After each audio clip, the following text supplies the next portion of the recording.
সারা রাজ্যের সাথে বাঁকুড়া জেলাতেও আজ থেকেই শুরু হয়ে গেল উচ্চ মাধ্যমিক পরীক্ষা। আর সেই পরীক্ষার্থীদেরকেই শুভেচ্ছা জানালেন বাঁকুড়া জেলা তৃণমূল কংগ্রেসের পক্ষ থেকে। ছাত্রছাত্রীদের হাতে জলের বোতল, কলম এবং ফুল তুলে দিলেন তৃণমূল কর্মী সমর্থকেরা। আজ বাঁকুড়া মিশন বালিকা বিদ্যালয়ের গেটের সামনেই সেই রকমই ছবি ধরা পড়ল বাঁকুড়া এক্সপ্রেস টিভির ক্যামেরাতে।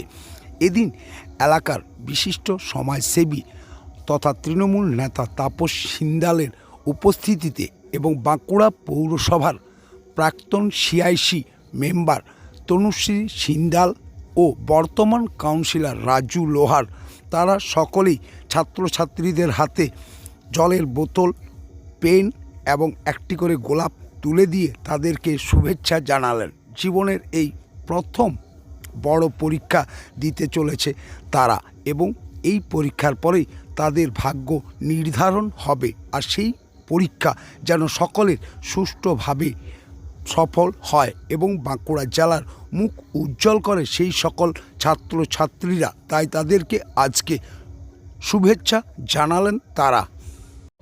তৃণমূল কংগ্রেস বরাবরই মানুষের সাথে থাকি, মানুষের পাশে থাকি।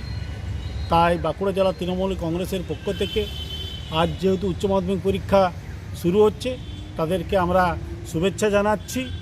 এবং আমাদের সঙ্গে আছে বাঁকুড়া পৌরসভার এক্স কাউন্সিলর সিআইসি মাননীয় তনুশ্রী ঘোষ সিন্দাল এবং কাউন্সিলর অমিত রুই দাস এবং অন্যান্য আমাদের তৃণমূল কংগ্রেসের কর্মীবৃন্দ।